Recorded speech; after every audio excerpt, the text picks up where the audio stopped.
অনেকে বলেছেন আপনারা মাফ করে দিচ্ছেন কেন? তাহলে যারা পারপিট্রেটর তারা তো তাদের পাওনাটা পেল না। আপনি কোনটা চাচ্ছেন মানুষের জন্য? আপনি কি তার ধ্বংস চাচ্ছেন না তার সংশোধন চাচ্ছেন? যদি ধ্বংস চান তাকে নিয়ে যান, যেখানে ইচ্ছা আপনি টেনে নিয়ে যান।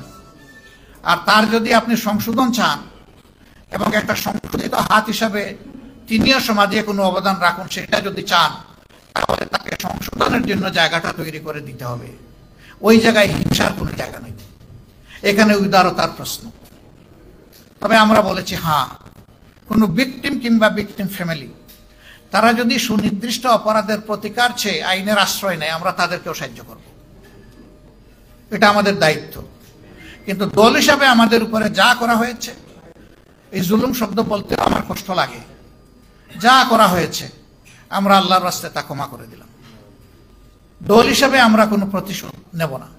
আমরা 15.5 বছর আপনাদের সামনে খোলা মনে খোলা পরিবেশে আমরা হাজির হতে পারিনি বলে দুঃখ প্রকাশ করছি। আমি কাউকে দায়ী করব না। আমি ছোট মানুষ, ছোট একটি পরিবার থেকে আপনাদের সামনে এসে হাজির হয়েছি। আমার পারিবারিক শিক্ষা হচ্ছে শুধু মানুষ নয়, আল্লাহর সমস্ত সৃষ্টিকে সম্মান করো। মানুষটা সৃষ্টির মধ্যে সেরা, এই জন্য মানুষকে সম্মান করা আমাদের দায়িত্ব।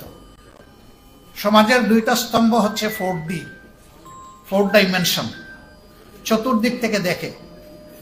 একটি হচ্ছে সাংবাদিক চক্ষু, আর একটা রাজনীতিবিদদের অন্তর্দৃষ্টি। এছাড়া সমাজের যতগুলা শ্রেণী পেশা আছে তাদের জগৎটা হচ্ছে তাদের ওই নির্দিষ্ট পেশার উপরে ফোকাস করে। এই জন্য দেখবেন জীবন যুদ্ধে এই দুইটা অংশের চ্যাপ্টারের মানুষকে জীবন বাজি রেখে কাজ করতে হয়। রাজনীতিবিদরাও গুলিতে মরে, সাংবাদিকরাও গুলিতে মরে। রাজনীতিবিদরাও স্বৈর শাসকদের সেনদৃষ্টিতে পড়ে, আবার সাংবাদিকরাও পড়ে। গত 15 বছর কি হয়েছে আমি ভালো মন্দ কিছুই বলবো না, আপনারা সবাই জাতির বিবেক আপনারা ভালো জানেন। আমি ব্যক্তিগতভাবে বিশ্বাস করি যে ব্যক্তি কিংবা জাতি পিছন নিয়ে কামড়া কামড়ি করে সে পিছনে পড়ে থাকবে। আর যারা চায় যে আমরা এগিয়ে যাই তাদেরকে ফরওয়ার্ড লুক করতে হবে, সামনে দেখতে হবে। এই জন্য আসুন পচা পিছনটাকে পিছনে ফেলে দেই, এইটা নিয়ে আর চর্চা না করি। এখন জাতি হিসাবে ঐক্যবদ্ধভাবে সামনে কিভাবে আমরা আগাবো, আমরা সেই রোডম্যাপ তৈরি করি সবাই মিলে।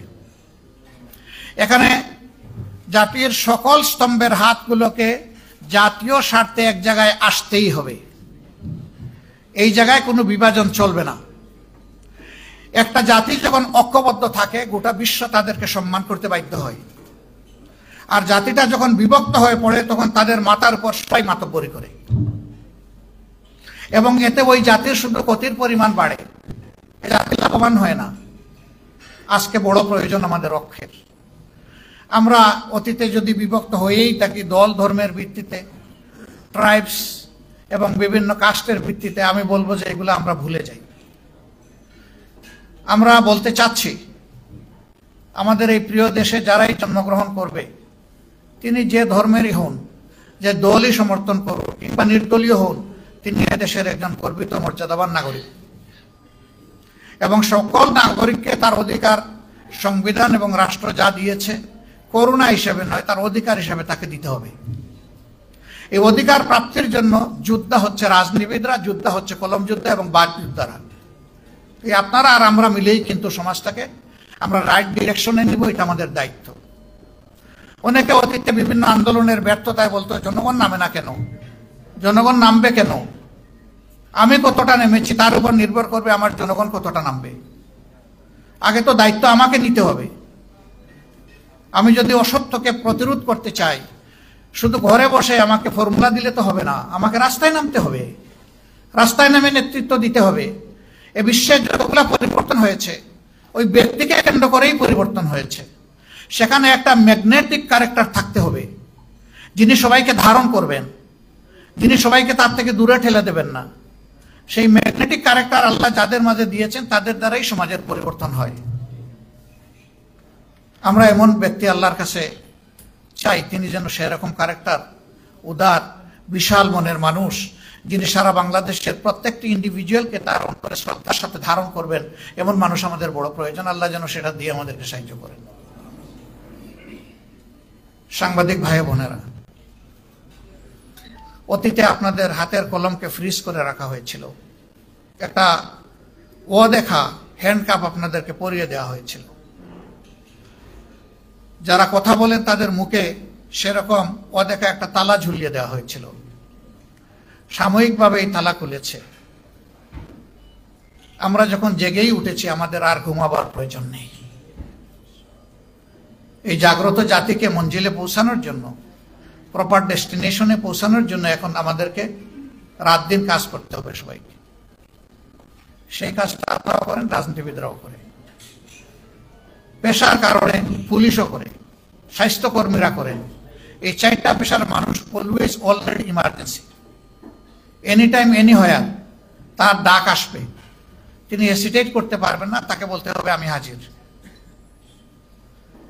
এই জায়গাটা যদি আমরা পরিচ্ছন্ন করতে পারি, আমরা এই বীজতলা যদি সুন্দরভাবে তৈরি করতে পারি, তাহলে এই বীজতলায় অঙ্কুরিত যে চারা, এটা আগামী দিনে এই সমাজকে ছায়া এবং ফল দিবে ইনশাআল্লাহ। তবে হিংসার রাজনীতির অবসান অবশ্যই চাই, প্রতিশোধের রাজনীতির অবসান চাই। অনেকে বলেছেন আপনারা মাফ করে দিচ্ছেন কেন, তাহলে যারা পারপিট্রেটর তারা তো তাদের পাওনাটা পেল না।